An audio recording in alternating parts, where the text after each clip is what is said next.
Ed Schultz News and Commentary with you from Washington, D.C. Good to have you with us. Thanks for the download. Thanks for the view.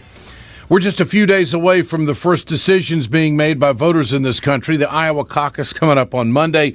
I'll be in Iowa this weekend. I think it's time now to go to a voice of wisdom and experience and friendship. Former Senator Tom Harkin of Iowa joins us here on Ed Schultz News and Commentary. Tom, it's great to have you with us, Senator. Oh, Ed, it's nice to hear your voice. My gosh, we've had a long friendship for a long time, and I just appreciate you all the time. You know, every time I see these wackos on the air that are spewing all this right-wing nonsense and stuff, I say, well, where's my buddy Ed Schultz? I appreciate that, Senator. I think you ran 1,000 races in your 50 years of public service. What? Give us an insight. How did you view polls? I mean, polls are all over the place. They're very, very close in Iowa. This is going to be a photo finish, maybe too close to call.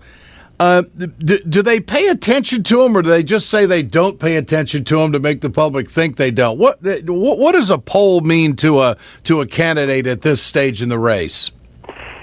Well, listen, having run all those races, like you say, Ed, you pay attention to the polls, but what you want to do is dig into the polls. You want to find out just what question was asked and who are these people, and look at the pollsters that do this for campaigns and the campaign people. They dig in and try to find out exactly what's underlying some of this stuff. Are there certain target groups, age groups in there, for example, that or demographic groups that swing the polls one way or the other?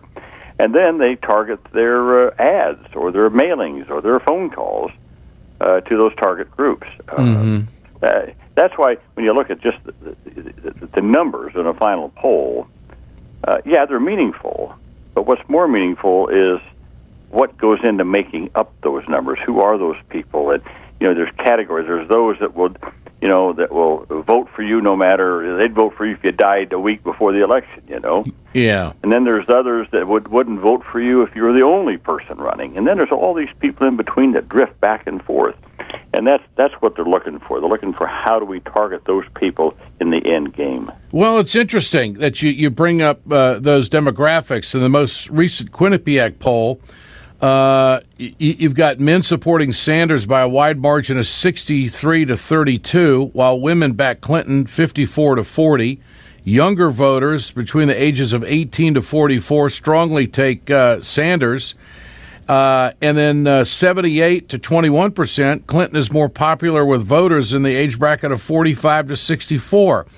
And I wonder, from your experience, have you ever seen this breakdown like this in Iowa before? Isn't this kind of a special caucus we're looking at?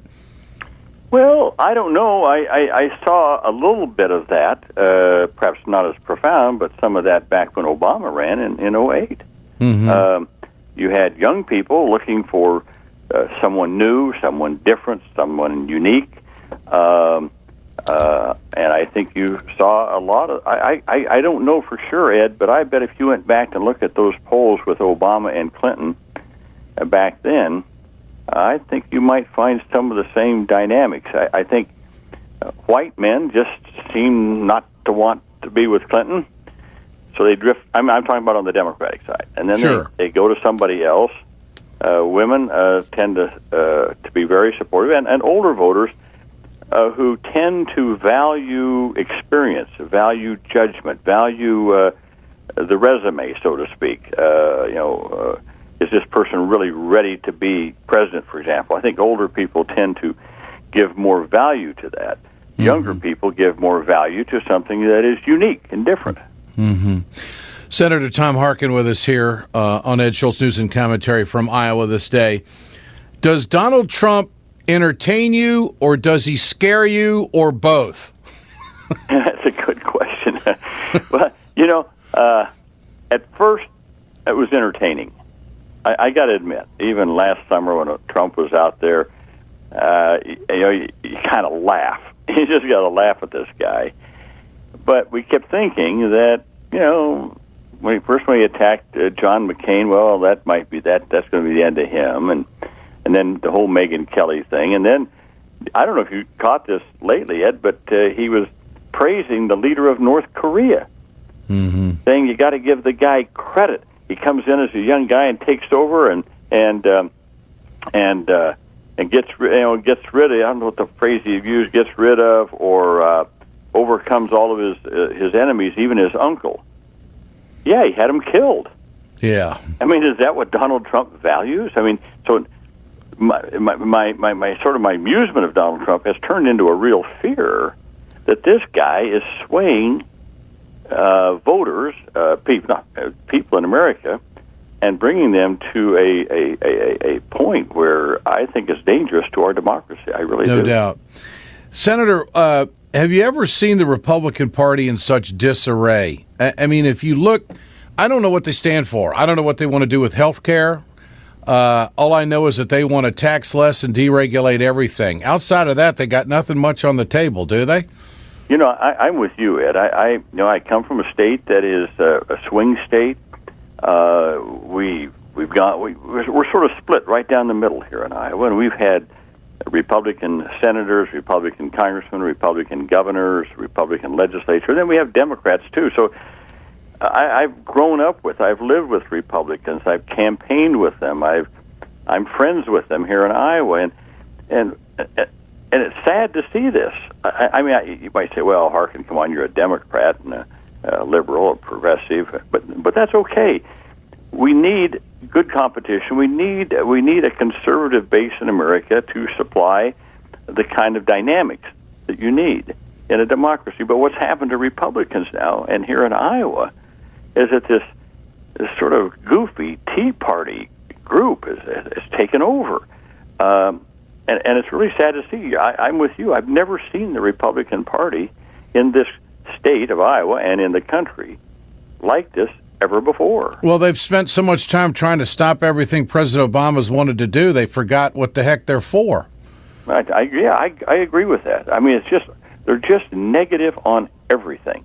It's just voices of negativism from Cruz and Trump, and just like almost every one of them. And even people that I think are responsible, moderate Democrats like John Kasich or Jeb Bush, even they get pushed to the right because of the force and the power of these right-wing Tea Party people in the Republican Party. It's kind of scary. I've never seen the Republican Party like this before. You think Trump will get the nomination? I mean, if he wins Iowa, it looks like he might even run the table. What do you think? He could. I mean, it is. I like I said, I don't get it. I don't understand my Republicans in Iowa who have been moderate to almost progressive Republicans and going for Donald Trump. I just it befuddles me. I got to admit to you that and as I said, it's scary. Let me tell you this. I have a friend of mine who is a Republican, been a friend of mine for many, many, many years. He's tried many times to defeat me, but we've always been friends. You know, it's just we like each other, and he told me he can't even go to his caucus anymore. And I said, "What do you mean you can't go to your caucus?" Well, he's a Jeb Bush supporter. He said, "Look, if I go to the caucus like I did last time," he said, "I get booed, I get hissed, people call me a traitor." And here's somebody that's been a lifelong solid Republican. Yeah. You know, they definitely got an identity crisis. So I got to ask you, how's life for Tom Harkin after all those years in the Senate? Well, you know, retirement's not bad, Ed. I tell you, it's all right. I've got. Well, first, I must tell you, there's something called the Harkin Institute of Public Policy here in Des Moines. It's associated with Drake University, and we have the former Chief Justice of the Iowa Supreme Court, Marcia Turnus, is our director. And we have a small staff, but we're growing. We're doing some interesting policy work in different fields. So I'm spending a lot of time with the Harkin Institute in Des Moines. That is fantastic. Senator, great to have you with us.